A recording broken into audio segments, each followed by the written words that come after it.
Good morning. I am Andrea with Happy Cloud Creations. I'm jumping on because it's week 3 of the Orchard in Bloom Quilt Along. I'm on Instagram and Facebook. If you're not catching this live, I'm also going to save this and upload it to my YouTube channel. That's where I put all my past quilt along tutorial videos. That way they're all in one spot, easy to find. So this week, last week we cut all our fabrics, and this week we're going to start making our corner units.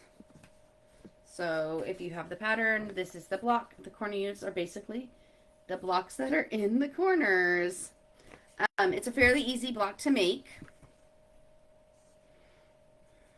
You can start finding this to this week. The instructions are going to be basically step 1 through step 4 of the pattern on page 3. If you have any questions, make sure to put it in the comments. I know a lot of people aren't up this early. It's 7 a.m. on the West Coast. Or you're either working or something. It's kind of nice to do this on summer break since I work at a school. And so I get a little extra time during the summer. So let's see. Step 1. If you note here, it says green lines equal drawn lines. Red lines equal sew lines. I know it might be hard to tell. So I will kind of go over it with you.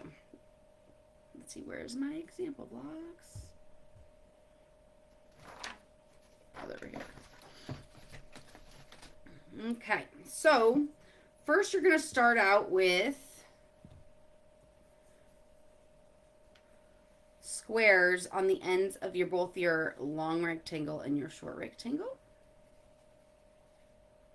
When you draw these lines, so what I use to draw my line is a hair marker with my ruler, because when I used to always use an invisible or a fading ink pen, sometimes by the time I marked them and came back to sew to them, the mark had faded.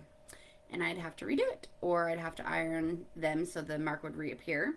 But when I use the hair marker, it stays. Like, it gives it a little crease in the fabric, and that crease stays until I'm ready to sew it. So I use this, so that's why you can't really see my line on here. Let's see. But you can see my stitch line. Okay, so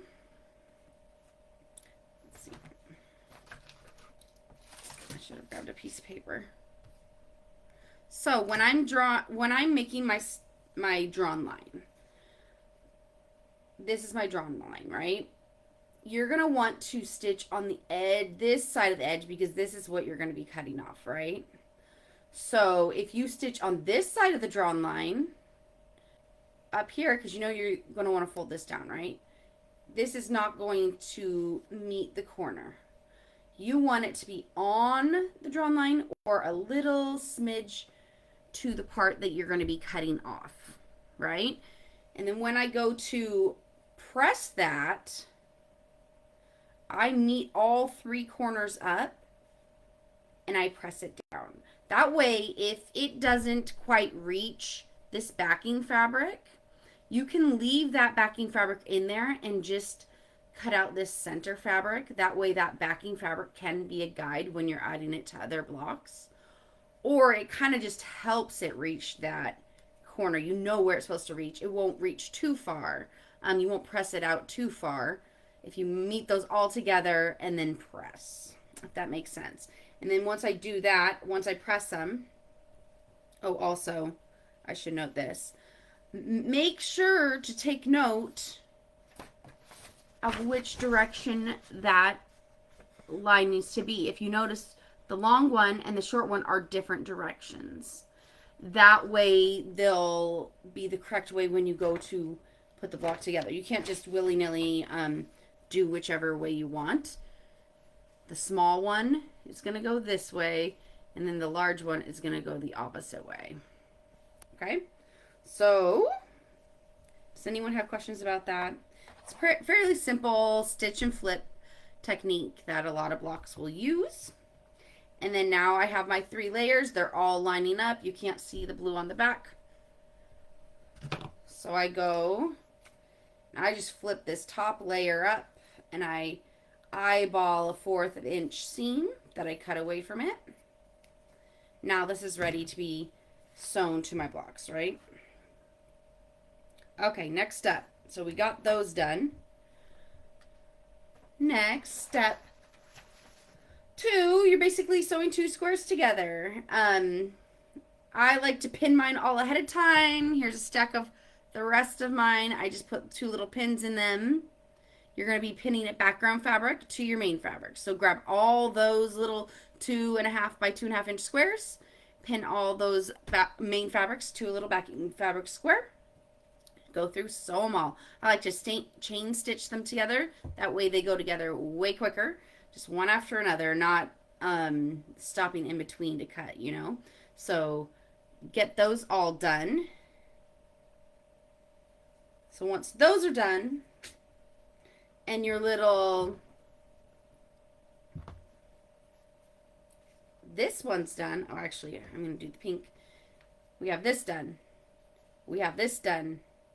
Now we're going to sew these all together, okay? So you take one of these square and squares, and then you're going to take one of the little rectangle background pieces. You're going to sew all 3 of these together. I do like pinning both on at the same time. That way I can do one seam and then just flip around and do the other seam. That way I'm not having to stop to pin again. So basically I pinned this seam and this seam at the same time. And then I went through, sewed all that side, and then I went back and sewed all this side. And then press all your seams upward. If you notice in my instructions, I do list little arrows next to each diagram of the way that I prefer pressing them. I don't like pressing my seams open, even though sometimes it can make your block have less bulk. I prefer pressing them in a direction that way when you put it next to the next block, it'll nest better.